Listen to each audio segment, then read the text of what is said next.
Hail, hail, the Celtics are here, and what the hell do we care anyway? Because whether we win, lose or draw, we're always going to be there because we know that the Glasgow Celtic are going to put on a show, and this game was a show. Celtic ran out in a 3-each draw with Dundee away in Dens Park, and you know, we never go to Dens Park thinking that the points are a gimme. This is always a fixture that really does test us, especially under Tony Docherty. Dundee have always been a team that have a very clear route to goal. They know how they're going to try and win this game, and really they don't give you anything easy. It's always hard points that we get at Dens Park.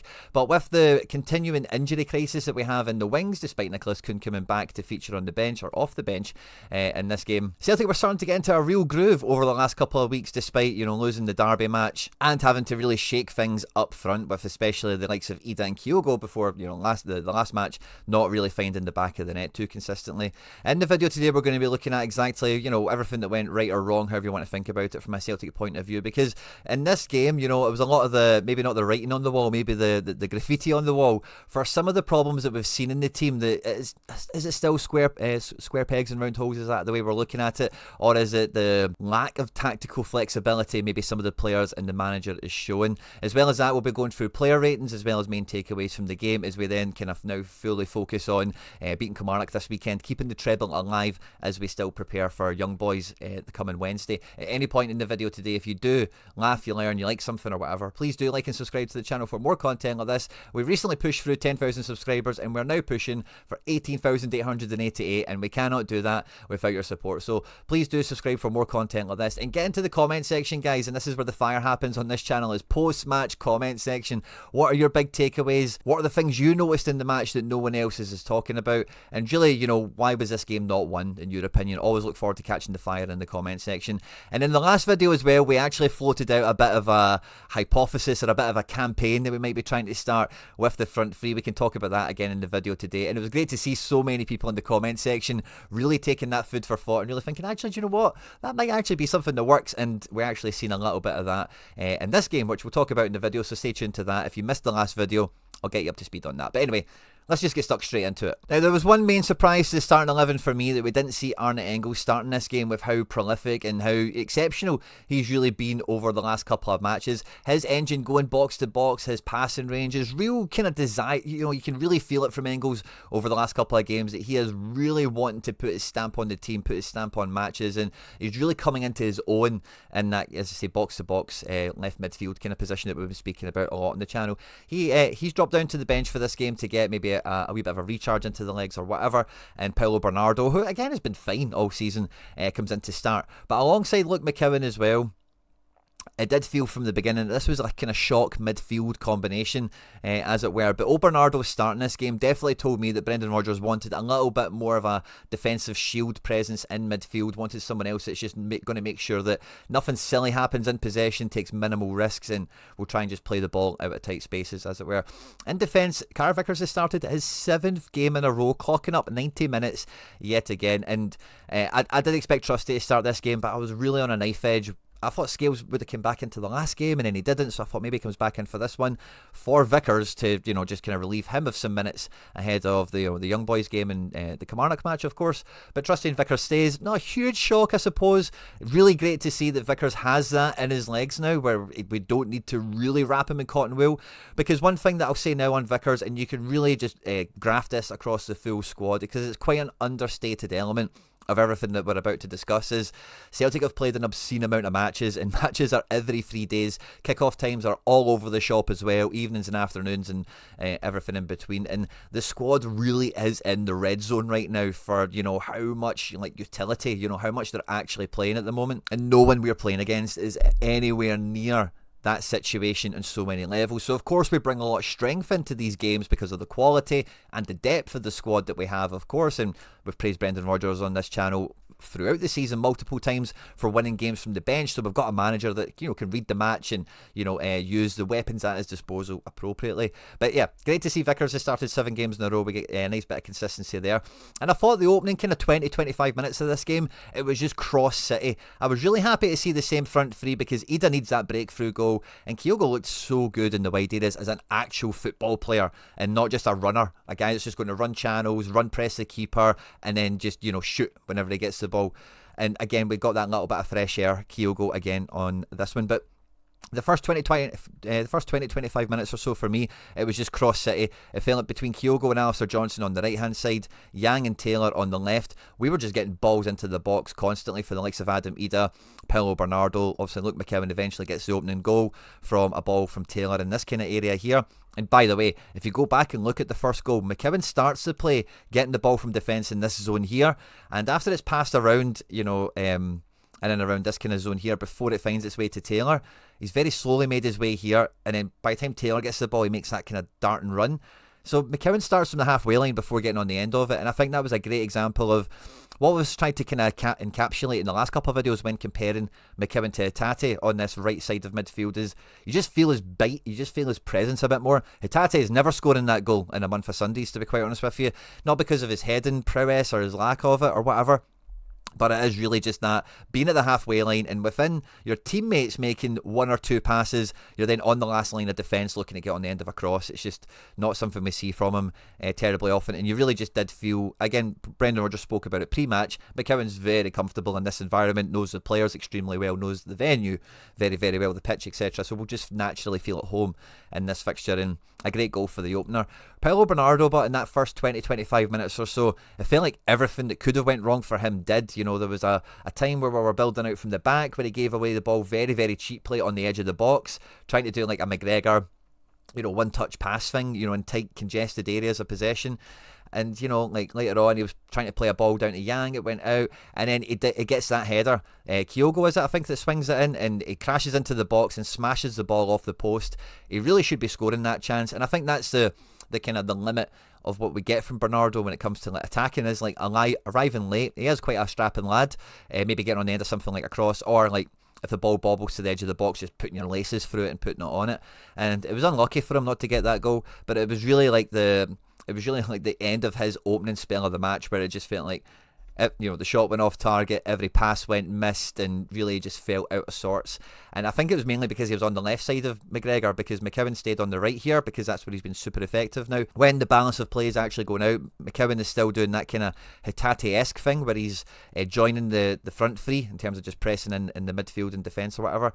And Bernardo, depending on what moment of the game you want to freeze, he might have been on the right of McGregor a few times or whatever, but very firmly he's up more on the left-hand side here, where we've seen Engels over the last week or two. And really, this game was really an extension of the last match as well, where the kind of build-up play, the kind of network that we're trying to build out from the back, getting into midfield, we looked quite comfortable in for the most part. But again, McGregor felt a lot more like a third centre-back in this match compared to, basically earlier on in the season, quite similar to the last match again as well. And McGregor is coming in for a bit of flack for their opening goal, their equaliser, but Adewumi gets in on the end of it, basically, for Robertson down here on the left, the way it all kind of ricochets around, etc. And the first thing I'll say is it comes from a corner, and McGregor is the last man on the halfway line. Okay, now normally that's Hatate, and Hatate is actually pretty exceptional at that job, and it's something that, again, it probably does go unnoticed quite often.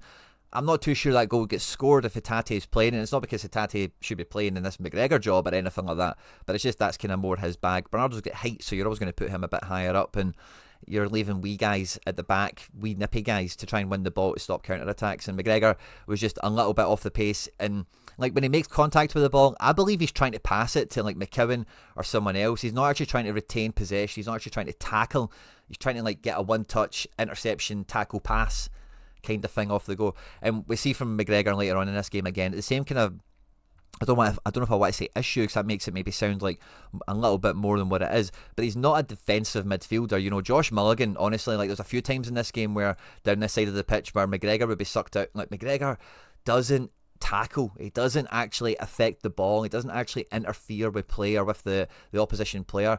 He likes to put his hands behind his back, he likes to shadow and harry and harass, and hey, if he can nip it, he can. He's not above getting stuck in and winning a tackle, winning an interception. He can do it, he does do it, but for the most part he's super passive. And I think the passive comments that we got from Rodgers post-match were probably aimed at McGregor, and this is much more of a Bernardo shtick for me. If you go back and look at anything, especially in the first half, any of these times where Mulligan and McGregor are kind of engaged with each other, if Bernardo's here, he's dealing with it, quite simply. I just have no doubt in my mind that Mulligan gets less joy, doesn't get by him as often, and ultimately that right hand side is less of a threat for us from them. Now Mulligan in the first half was much deeper, of course, because we were just much more offensive, and like I say, it was cross city for the first 25 minutes. But this is a guy that's really stood out recently. Mark Patrick Rare highlighted him on the Thursday live stream. We go live every Thursday at 7:30 to preview the weekend game, and I paid extra attention to him off the back of this, and I was really impressed again. Not quite Luke McCowan-esque in terms of the level he brought to the match, because like I mentioned in the intro, playing Dundee before, they've always been a handful, and Luke McCowan has been, like we've always said, Scottish Hatate for Dundee in the past, and he's been a real thing that's helped them go. And for me, Mulligan, I think Murray gets a lot of plaudits here. I think Adewumi gets a lot of plaudits quite rightly, but I thought Mulligan was equally as impressive, and that's probably part of the reason, we'll come to it later, but why Valley gets introduced later on, because Taylor didn't clearly have the winning of this battle. McGregor was sucked over here quite often, and Trusty, as we know, didn't have a great match in this one. So McGregor's lack of being able to change McGregor, because see this midfield three, by the way, of McGregor in this position, Bernardo over here, McCowan, we know he's excelling in this role here, would have been so much more effective if we just put Bernardo in here, because again, this role for the last couple of matches has looked like a third centre-back. Now, you tell me, out of McGregor and Bernardo, who's closer to being an effective centre-back? We both know they've got good passing to play in midfield, that's why they do play there, as well as a good engine to cover grass and get the ball through the lines and get across the halfway line, etc. But you would pick Bernardo, and I think the lack of, McGregor never gets played in any other position, and McGregor has never been a defensive midfielder. I was listening to somebody on a podcast recently, I don't know if it was Open Goal or something like that, but they were talking about McGregor being an attacking midfielder when he was coming through. I remember, we all know the meme of McGregor debuting at left back and all that caper, right? But McGregor has always been a guy that is effective in the final third. That's always been his eye for a pass, his engine to break the lines. He's much more effective, similar to what we're seeing with Kyogo. Let's see Kyogo actually been on the ball in this area a lot more. His crossing has been brilliant. His crossing has been absolutely fantastic. He is genuinely, if we had a better striker, Kyogo would be really giving Kuhn a run for his money in here. And again, we'll talk about that later on. But similar to the joy we're getting from Kyogo, playing him in a different position slightly, where he's getting the correct influence on the match, McGregor's in desperate need of that, and McGregor and McCowan could have done this job very, very well. And as we talk about with Engels later on, putting McGregor in that McCowan situation, is McCowan better than McGregor? I don't think so. I think McGregor could be doing everything he's doing just as well. So I think it's a little bit symptomatic of, again, just not reading the room, in the sense of this is a liability. Now I've got my UEFA B licence, and I've been spending a long time in my life studying football and following managers and tactics and all that kind of stuff, which is why I enjoy doing these videos. And I know from Brendan Rodgers' first stint, maybe he's evolved and maybe some things have changed or whatever, but Scott Brown used to be known as the controller in the team, right? And McGregor certainly does embody that kind of prototype profile. Maybe a little bit better than Brown, because Brown's passing range was very minimal, maybe a little bit more like a Neil Lennon type, but he has that bite, he had that tackle, so he could always shield the defence. McGregor's kind of the other side of that coin, where he has the passing range, and both players have the football IQ, of course, but McGregor doesn't have that bite, doesn't have that defensive, sniff of danger, to be able to read the play, get into the right position and make the right tackle at the right moment. And that controller, if you are going to dominate possession and have them feeling like a third centre-back in large spells of games, they need to have that sniff of danger. They need to be able to be in the right position to just make sure that when that ball does bobble, you can contact the ball, you can wipe the guy out, you can buy a free kick. You need to do what the defensive midfielder's meant to do in that position, take one for the team if that's the case, And again, for the first goal, he is getting a bit of flack. I'm not too sure it's, as I say, because even if Hatate was on the pitch, I don't think that goal happens, because McGregor doesn't normally do that job if Hatate's on the pitch. So I think that's a little bit, it's not really wide of the mark, but I think people are seeing the right thing, but kind of connecting the wrong dots to paint the picture. I don't know if I'm saying the right thing here, but I hope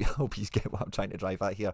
And really, their equaliser on the stroke of half time was rather against the run of play, but it's not out of the question. It wasn't in the script that Dundee could do something like this. And when we came in at half time, I was rather optimistic that we might have seen some sort of change, maybe even directly from the bench, or stylistically, McGregor, just get the other side of Silla. just get into this position here. Bernardo, just you stay back a little bit more and let these guys go forth and try and cause some havoc.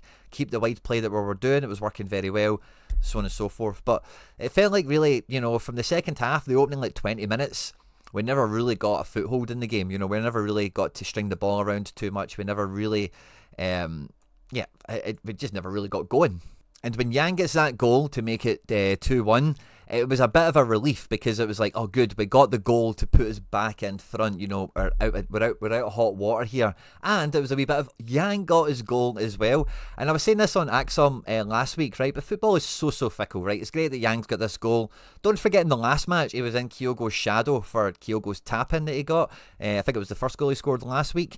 And, with the endeavour he's had and, this little run of games he's had, Maeda's back now, Kun is back now. We're probably going to see Yang firmly back on the bench. He gets his goal tonight, he's won a penalty. But if you added another goal, like the Kyogo situation, or a fluky, all we're asking Yang to do at this stage is cutbacks and tap-ins, because he's doing kind of everything else. And, they've just not kind of came off. So if he was finishing this little period of games that he's had, where really since, I guess we could start this run from after the Zagreb game, because that's where he gets his first start in this little run. He's won 2 penalties, he's scored a goal. If you added another goal or another goal and an assist into this, I wouldn't have any problem with Yang being part of the squad. If this is what he can contribute, you know what I mean? It's he's we're not going to sell him for 50 million quid or anything like that, but that's not too bad going.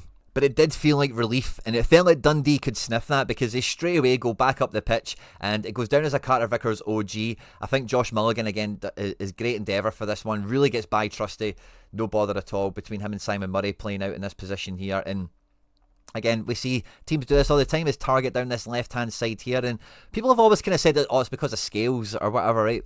I think it's a little bit because of the position. There's just going to be grass out here because Taylor's going to be inverted, and we don't even have Dyson to recover into this space. And, if players just know there's going to be space in there, then when they do get the ball in a crowd, having a big switch or having an out ball, as we call it, is a very effective way of trying to quickly transition, counter-attack, go and get a shot on goal. And then that really, it went from relief to the wind being right back out the sails again at 2 each. And then from there we get our triple substitution, where Bernardo comes off for Arne Engels, the last action hero, who I thought was going to come on and probably win this game for us, just the way he's been playing recently. I just felt like he was going to come on and make an impact. But I was rather surprised to see McCowan come off for Hatate. Now, I get fresh legs and all the rest of it, right? But in the 61st minute, he scored a goal. He's looked really active. The game is in the balance, and he's a very influential member of that. Engels for Bernardo, no issue with that, right? But Hatate also comes on for McCowan, and we get Engels back on the right and Hatate back on the left. Now, the size of the pitch is a bit more narrow, right? So there was times where, you'd be forgiven for thinking they were basically just doing the same thing. Sometimes Hatate will be over here, sometimes the Engels will be over there, whatever. But for the largest part, Engels was on the right, Hatate was on the left. And again, we're doing the whole, Engels has looked so good in that position over there. He's been cooking, he's on form. Hatate, hot and cold at the moment, offensively, I think we can all agree.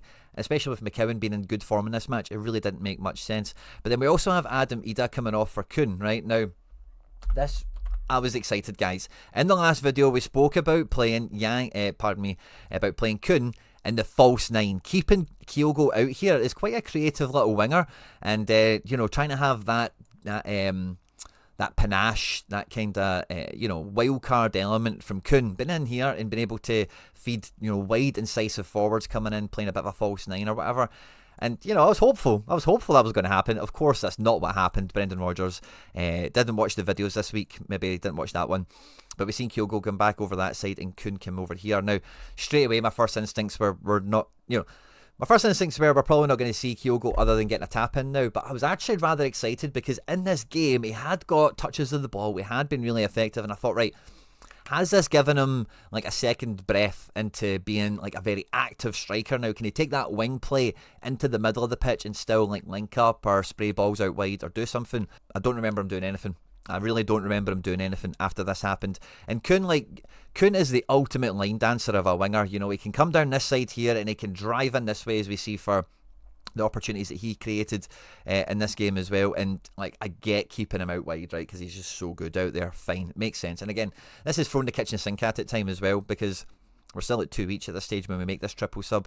And maybe, as I say, if we can have Kyogo and good Fetto, get Kun over here, it could have been a great way to just go and win the game. And painting by numbers all makes sense, and I get it. But the triple sub at 60 minutes of these characters to then make this change, it felt more pre-planned than reading the game. It's probably the best way I would summarise that.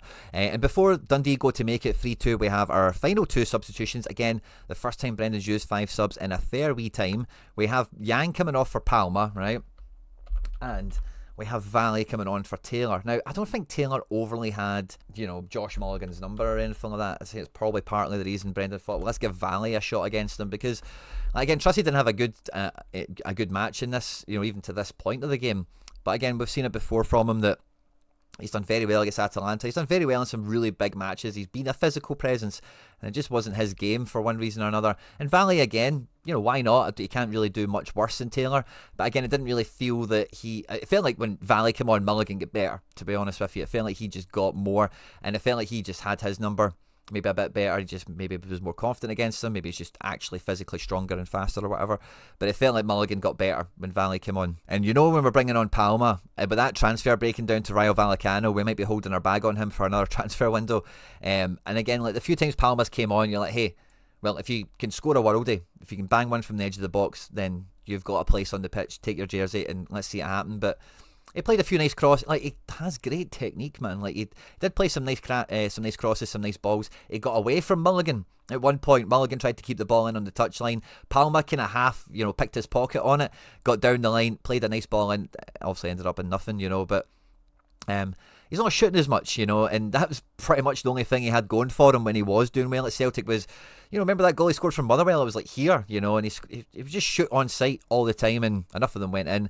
And against no-knees Trevor Carson, again, I don't think he was tested as much as we would want. And again, it's probably along with Adam Ida in the first half, who is unlucky for the chance that Yang eventually finishes, of course, but Kyogo, like I said, we just buried him in amongst these defenders again, and we just never seen him again. So I think the goalkeeper got away lightly once again. But this wee guy Donnelly, for their third goal to go 3-2 up, like, he absolutely mugged off Trusty. Like, and it's not really shown in the highlights, so if you didn't watch this game, right before the actual corner, the corner actually comes in, that Donnelly very cutely full foot stamps on. It doesn't stamp. He does stamp, but it doesn't stamp. But it's a stamp on Trusty, and Trusty goes down to bring the referee's attention to it. And then, they get up, you see the replay, VAR looks at it, no intervention, and fine, like, because the guy does a great job of acting like it's, I didn't know your foot was there. But come on, man, we've all played a game of football before, we know how it goes. Mark Reaper-esque, I call that, it reminds me of Mark Reaper in a big way. But that wee guy, Donnelly, don't think he had a great game. There were some moments in the first half where he was a bit shaky for them, but he brought character to that. He then done that, really got in Trusty's head, and then out-muscled him, won the header, scored the goal. Obviously, he's a Celtic fan, Northern Ireland international, didn't want to celebrate or whatever. So, that again is just going to be a huge black mark on Trusty's record now, it feels like, because Brendan Rodgers has been lip-read on the Sky Sports highlights as saying weak as piss, because that is kind of what he was in this game. And again, I don't think any of the involvements Trusty had in this game that were negative would have happened with Scales on the pitch. Like, Scales does not lose those situations.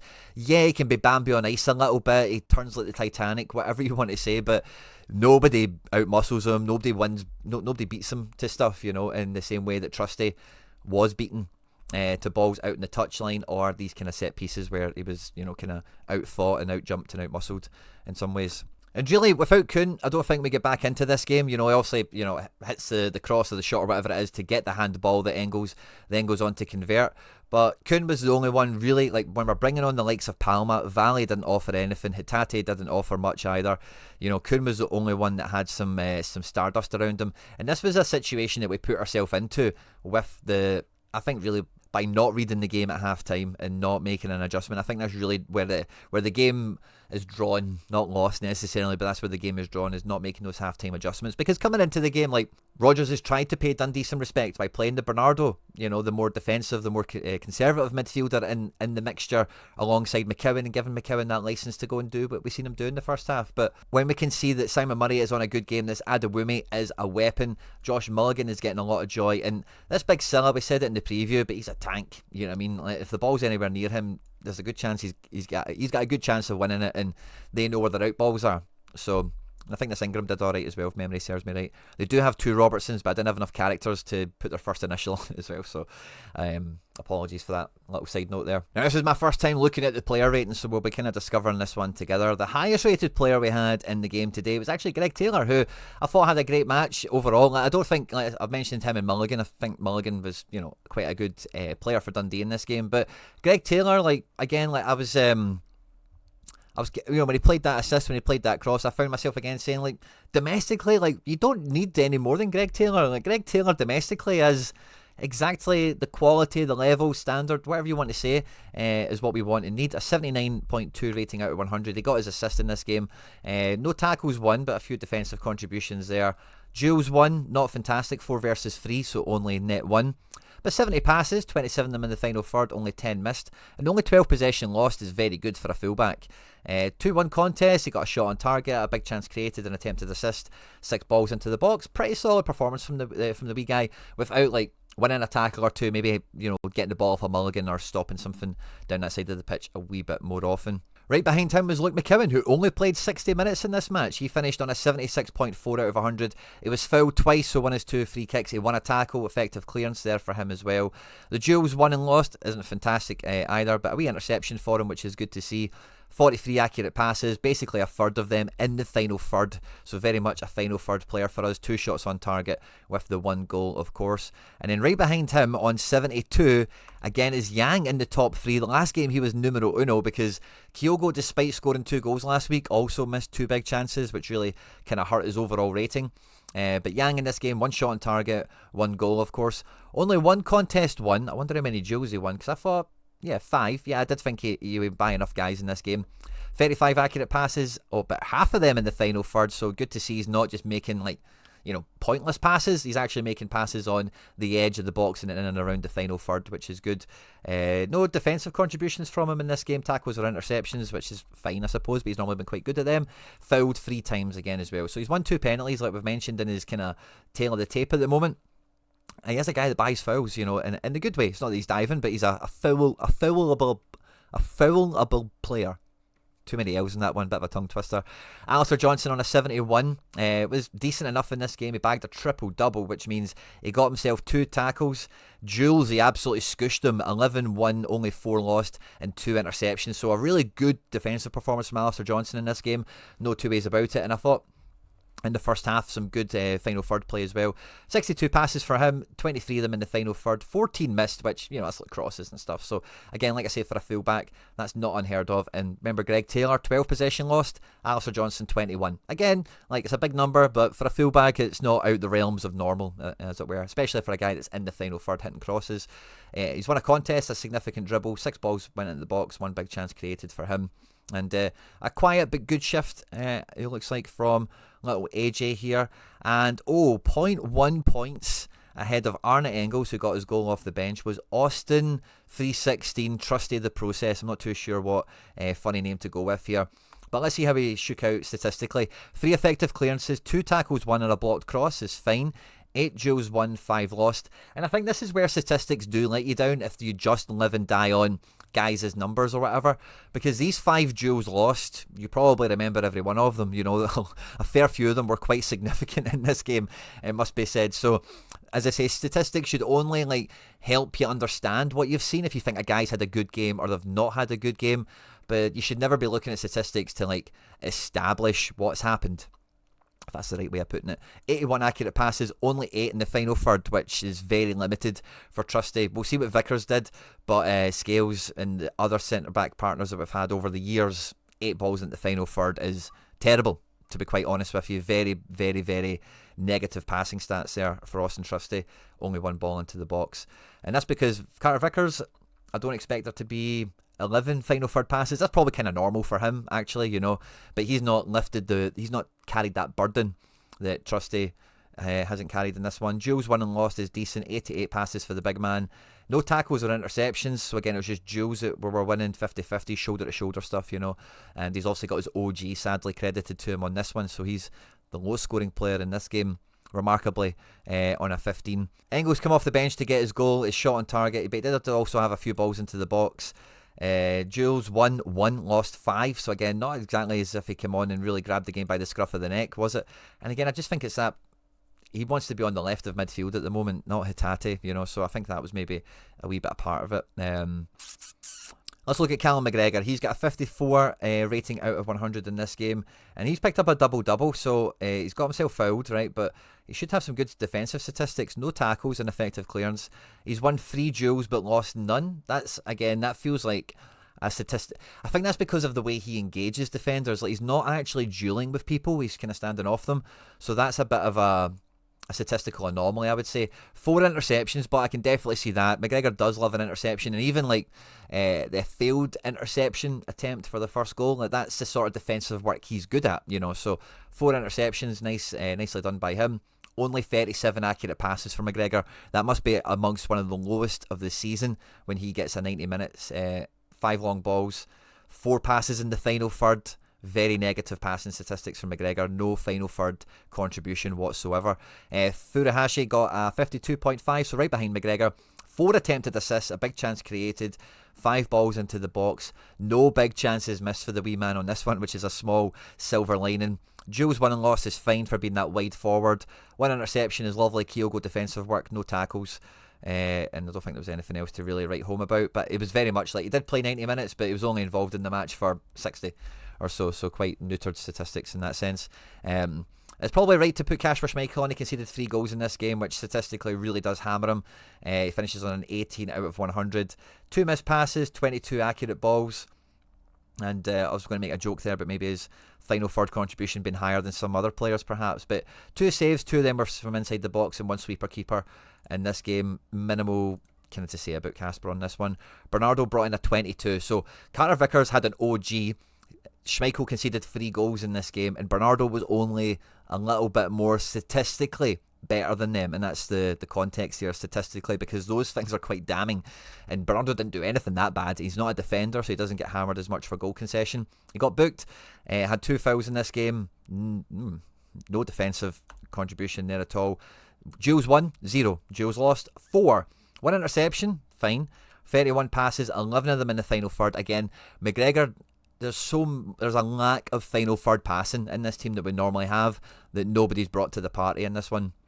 In the attacking sense, he took corners, so that's where those stats come from, and it was a big chance missed. He really should have scored that. It was unlucky, but that was off the back of a sequence of bad passing and losing duels and stuff like that, and it wasn't a surprise really. But poor shift from Bernardo. And again, Ida, big chance missed, which ends up being the Yang goal, of course. Outside of that, very minimal. These are like Kyogo numbers. Normally Ida gets a little bit better passing stats and duel wins and stuff like that compared to Kyogo, but this was a very anonymous game from him. He was just MIA for large parts of it. And I don't think there's anyone on the bench I would really look at other than Kuhn, because I suppose Kuhn was quite lively when he came on. He won 4 dribbles, 4 contests won, 3 balls into the box, an attempted assist. Very direct, very effective. 4 duels won, only 1 lost. 14 accurate passes, 8 of them in the final third, and obviously 6 passes missed as a result. Defensive, nothing to write home about either. So decent wee shift from him on his road to recovery. And I think for me, like the big, I would... Is there a man of the match in our team? Probably not. The man of the match is probably a Dundee player after this match, you would say. But I think our best player on the day was probably McCowan. I'd maybe throw Taylor into the conversation as well, of course. It was just like a good Taylor game. It was just like a good 7 or 8 overall without being perfect. Because again, he had a good opponent against him, and his centre-back partner was getting exploited. Between the two of them, they were getting exploited. And I thought McCowan coming off at 60 minutes was quite strange, to be honest with you. So I think they were my best players on the game. I did think the game was going to be 3-0. I thought Kasper Schmeichel would have kept a clean sheet. I thought we would have gave Trevor No-Knees Carson a bit more of a hard time, but it wasn't to be on that front. And a 3-3 draw it is, and it is a draw. It's not the end of the world. And we now move on to Kilmarnock, where those expectations on draws being not good enough, where draws being meltdown. Austin Trusty might now lose his spot in the team off the back of this draw.